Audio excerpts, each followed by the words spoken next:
I think this video is going up on my birthday weekend, so any fellow Scorpios, please leave me a little scorpion emoji down below and I'll come say hi so I know how many of us there are in the Scorpio clan. Okay, let's go. I wanted to talk about the top 5 ways that I've thought of that we can romanticize our closet, our wardrobe, so that we can start to fight off some of the malaise that comes around this time of year. Just like shopping for people on that endless scroll, always being fed new and beautiful images of things. Trying to think about ways that we can romanticize our wardrobe can allow us to be just that little bit more content and just not feel so behind or not feel so kind of desperately wanting things all the time. Okay, so the number one first way that I want to talk about is focusing on your undergarments, on your lingerie. And I think if you do not have any lingerie currently in your collection, you need to have at least one beautiful set of good underwear that makes you feel exquisite when you put it on. Wearing underwear that makes you feel confident, that makes you feel sexy, and that makes you feel like you have this kind of secret superpower on underneath your clothing. This is like such a transformative way to start feeling beautiful in your clothes. It's not something that other people are necessarily going to see. It's just something that you wear for yourself. I feel like lingerie is one of those like self-care hacks that nobody talks about. In my last video, I mentioned a beautiful brand who mainly specializes in lingerie. It's very feminine, it's very empowering, it's very sort of fluttery and beautiful, but the pieces mainly still feel like something that you could wear every day under your clothes. They're not just going to be, you know, something special that you put on at the end of the day, if you know what I mean. But I think lingerie really needs to be something that we sort of reclaim as women for ourselves, for something that is empowering, for something that makes us feel that we can go about our day feeling like the best version of ourselves. And I feel like it just helps you to step into this character of the woman who, you know, romanticizes her life, the woman who enjoys her life, the woman who enjoys her body, the woman who enjoys getting dressed. It may be that you have pieces already in your collection and you just don't wear them or you save them for special occasions. But if you haven't yet tried wearing your gorgeous underwear just as an everyday thing, just as a treat for yourself, I highly encourage you to do so. The second way that we can romanticize our wardrobe, our style, is by taking very good care of our items.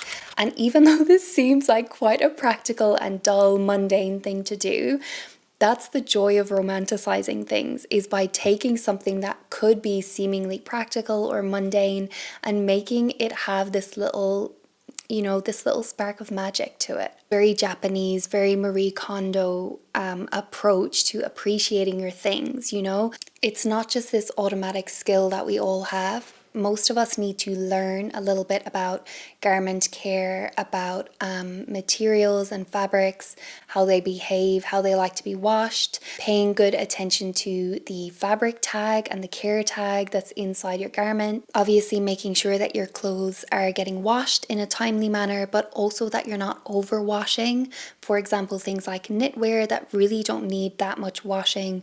Well, I'm talking about knitwear that is natural fibers. Having one of those little, you know, delicate bags that you put in your wash whenever you're washing your underwear so that things don't get snagged and so that they're protected. Being able to wash them at the right temperature and all of that kind of thing. So making sure that you have all of the skills and all of the information to take care of your garments properly, and then just sort of make it this beautiful routine that you romanticize and that you enjoy, so that you are like feeding that love and appreciation into your wardrobe. Like for example, if you have a piece of knitwear, a jumper that needs debobbling, it's covered in pilling, and then if you go over it with your fabric shaver, like suddenly it's fresh, it's new, it feels revived, and you have this like greater love for that item, versus if you had just discarded it, like oh, it's too bobbly now and I'm not going to take care of it, and like you don't want to wear it anymore, and then like it's kind of like the downward spiral. But if you give it a little bit of love and a little bit of maintenance, then, you know, automatically you're appreciating it even more. Sometimes our things just require a little bit of loving attention from us. You know, the art of mending, the art of tailoring, the art of, you know, maintenance with our wardrobe has sort of been lost to the sort of new influx of if it's too much work, I'll just get rid of it and get something new. And I think that's really a great shame because we have kind of lost that art of taking care of our things. Number 3, make getting dressed an event. I love this idea, and I think you can kind of use this in so many different areas of your life.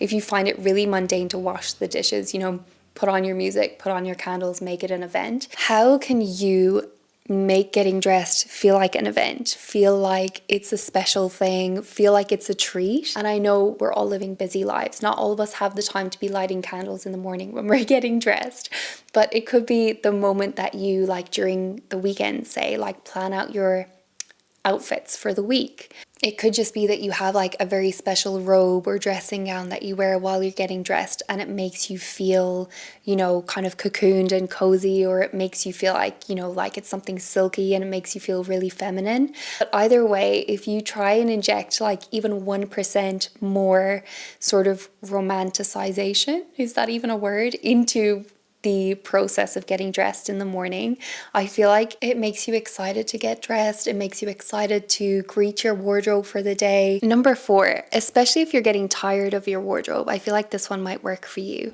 It's such a fun idea to play with your wardrobe, and something that content creators do quite a lot, and you can search it out on YouTube, is recreating Pinterest outfits. And it's usually not a sort of head to toe carbon copy of what someone else has made, but you'll just go and be inspired and draw inspiration from a silhouette, from a color, from a specific piece or a vibe.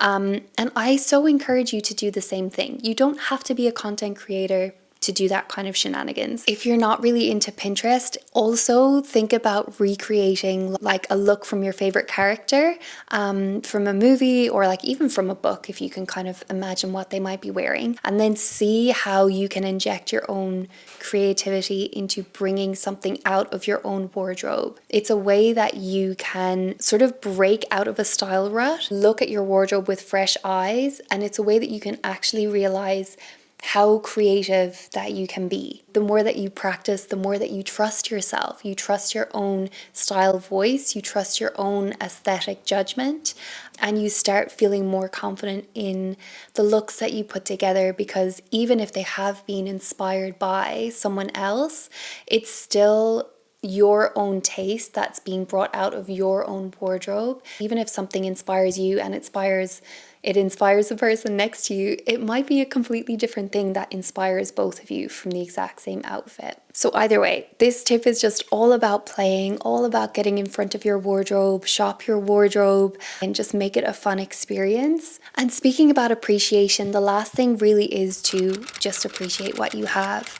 And I think also within this, it's so important to purge what doesn't serve you. Just because you own something doesn't mean that you have to appreciate it. Just because something fit you at one point doesn't mean that it's going to fit you forever, Like our bodies change, our tastes change, our lifestyles change, and so it's very important to know where you are now in your life, in your lifestyle, in your journey, and just let go of anything that just really is not giving you what you need it to give you. There's already so much pressure, from even outside of us about how we should look, how we should behave, all of that. And we really don't need that coming from inside our own home. We really don't need that coming from our own wardrobe, our own closet. That should be a space that is so sacred to you. It should be a space that's inspiring, and it should be a space that's so welcoming and that you've created, that you've curated, and that you feel so excited to step into, that you don't feel dread, that you don't feel guilt, and that you don't feel like you're overwhelmed, especially by anything in there that it's not really doing its job. Just take the things out of the wardrobe that aren't fitting you right now, that don't make you feel great right now. You can put them in a time will tell box if needs be, so that when you actually go into your wardrobe space, everything is an option. All relationships take a little bit of work, a little bit of maintenance, and it's the exact same thing with you and your personal style, you and your wardrobe. You have to put in a little bit of an effort in order to bring out the best in it and make it the best that it can possibly be. I really hope that this video has been uplifting, inspiring, or helpful in some way. And if you've been loving my content, I would love to have you as a part of our little tribe here. Subscribe if you feel, and I will see you very shortly in my next one.